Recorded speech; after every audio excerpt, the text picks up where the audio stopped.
All right, guys, this is coming from Adams Oshomole. He's asking, we have solid minerals in the north, we have gold and all that, and all that. I will leave you to watch this video for you to understand that even these people, they understand that Nigeria can never work. They know everything, that there is no how Nigeria can work. So why are they now resisting this Nigeria separation so that things will work out? This is Prospect Channel TV. Thank you for always stopping by. If you are just joining us for the first time, please kindly subscribe to this channel. Don't forget to give us a thumbs up. I beg, make I leave you to watch this video so you can now understand why Nigeria can never work. Even if Nigerian government decide to fight for this Nigeria for the 50 years to come, with what Adams Oshomole, explained today, that means Nnamdi Kanu, is correct. We have solid minerals like gold, uranium, lithium, to mention but few, in the northern part of the country. In the south, we have also almost the same thing, including the crude oil. Now, the federal government, they are always sending the military to the Niger Delta, send them to the east, send them to the south, so that they could stop the oil bunkering. Okay? That is nice, no problem about that. But the question Oshomole is raising here is that, why is it that in Nigeria, everything they do is divided into two, but nobody has the courage to come out to say, let's divide this country? Because people in the northern part of the country, they mine gold, they sell gold, Nigerian gold in Egypt, in Qatar, in Saudi Arabia, in Dubai. Go to this area, you will see Nigerian gold. Where are they mining it? In the north, okay? But the question Oshomole is putting forth is, why is it that the federal government is not taking the same measure or the same action against these people who are mining in the north the way they are doing in the south? He called it the double standard of treating people in the north with the people in the south. Take a listen. There is no question in my view, and I come from an area where you have, like you rightly said, sir, there is hardly any part of Nigeria where you don't have solid minerals, even in the south-south. But what I observe, whereas the federal government is ruthless with people who are doing illegal oil bunkering, and they deploy JTF to deal with those involved in illegal bunkering. When it comes to illegal mining of solid minerals, the federal government changes. It's like using different standards. And I'm very angry about that.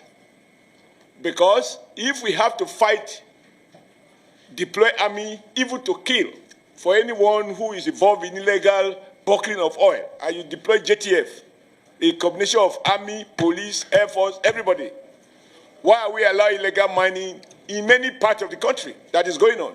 And they are being mined by retired generals, and we know them. Yes, we know them.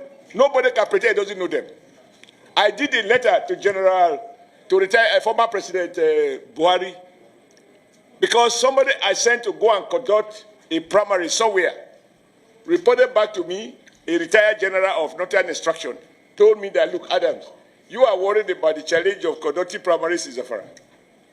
The challenge he sees there is far more than that. And if it's not dealt with, Nigeria will not know peace in parts of the country. And this gold go all the way through the all to Kaduna. And it up to, yeah, correct. And he told me that those involved in this illegal mining, they use choppers. They procure arms exactly the same way as our military were doing in the south-south. They give them arms. They use choppers to come and cut away the gold. And they take them out of this country and make billions of US dollars. And the federal government is not doing what it should be doing. I took this letter to the former president when I was national chairman of APC. And I said, call the general to give you more brief. In fact, what is happening, or what subsequently happened in that part of the country, was exactly what the general told me was going to happen. Because these guys have been weaponized by the illegal big men who deploy them, secure territories, And the weapon is meant to protect the Chinese and other foreigners who they actually employ to carry out the mining. And on occasion, they use the same weapon to carry out banditry, kidnapping, and all of the terrible things that are going on. Chief of Committee Chairman of Defense Staff, tell the defense I said so. That some retired military officers, army officers are involved in it. The day we can't tell the truth, this country cannot flourish. We can't change our, when it affects our people, we are at our best. We talk strong. Some other people appear to be above the law. That is what is going on with solid mineral. It is not that we don't know where it is. We have a whole survey of where we have what across the length and breadth of Nigeria. We also know, everybody complaining about certain people from certain nationalities. How they got here, even as we are talking now, they are doing those illegal mining. And those guys are getting richer when Nigeria State is getting poorer. But we carry the consequences of banditry, kidnapping, and that which these on illegal armed men, which they equip. Sir, who can afford to buy a chopper to land in an illegal mining site, cut away gold, return to Sediti, and then on the way to airport, bam, take them out of the country? This is happening. So I agree with you, but my position is that we shouldn't, as senators, be lamenting. As senators, we should fix the problem. We should tell the executive, you must deploy exactly the same force that you deploy against illegal oil bunkering. That same force should be deployed to deal with criminals who are money. When I say criminal, it can be a retired general, it can be a retired permanent secretary, it can be a retired trade unionist or a retired labor leader. Whoever is involved, they should be dealt with. Let Nigeria see that we are not condoning this. We are not lamenting what is going on. When you have a country of people who are above the law because they are supposed to have served the country, they have retired, and now they become the real barons. So I agree with you that the solid sector, and I'm happy with the word made by Baba that oil was discovered by accident. What they were looking for was solid minerals. And now what was discovered is like that what has become of the public sector, the power sector. We used to say generator as a standby. Now the standby is disco power. The real source of power is generator. I don't think we should lament here. We should recommend steep penalties, and through the leadership of the Senate and the National Assembly, draw President's attention that he has to find the political will to deal decisively with criminals that are cutting away our precious stones and other precious solid minerals. Thank you, sir, for this privilege. I don't like to... what I didn't hear from you is whether there is a plan in the budget to provide for recruitment of more men. Because I know during the campaign we said we can double the size of the armed forces because the population of Nigeria has doubled from after the Civil War. Now, if this is on the table rather, I will understand. But our armed forces must be made accountable. They must be made accountable. Because it borders on blackmail. We say we don't give more money. Since I came here, I arrived at the Senate. We have done for the general nation 2 appropriations, 2024 and 2023. The armed forces, we've done several supplementary appropriations. And the revelation on the floor of the Senate is that they are buying the wrong equipment. Now, today, when you said we should do proper oversight, I raised that motion that the Committee on Navy, Army, Air Force, and others should benefit from robust National Assembly oversight functions. That motion was defeated. It is on record that the armed forces are oftentimes or sometimes procuring equipment that they really don't need. The issue of the yacht is one shining example of complete gold displacement. I think they spent about $6 million converted to Naira that they were asking for to maintain the yacht. And I remember President Buhari said he never asked them to buy a yacht. Which president will go on a yacht? On holiday? So I think when you say we should remove them to first line charge, you must trace the origin of the security crisis we are facing today. The only thing I will favor for first line charge is education. Because people who are educated and skilled, they are unlikely to be so poor that a terrorist organization can easily recruit them.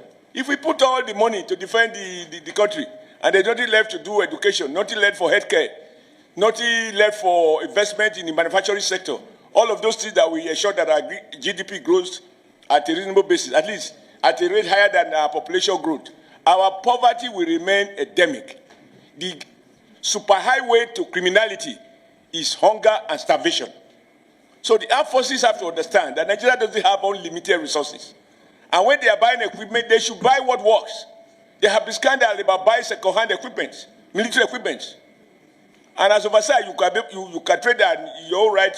You retire as a senior military officer. I'm sure you know what I'm talking about. So when you say we should remove them from, they should have first line charge. Everybody first line charge. I mean first line charge. Navy, Air Force. What will be left in the treasury for the mass of our people? Are they going to be defending the graveyard? So we need to draw a sensitive balance. And there is no question that we need to enhance the competence and the proper kitting of the men and women who have put out their life for Nigeria. And I want to be on record that I do, from the bottom of my heart, appreciate, and I continue to appreciate the enormous, huge sacrifices that our men and women in uniform are making. But their senior officers should be encouraged to procure wisely in line with what the military need. Sir, so you are probably from Northwest, Northeast.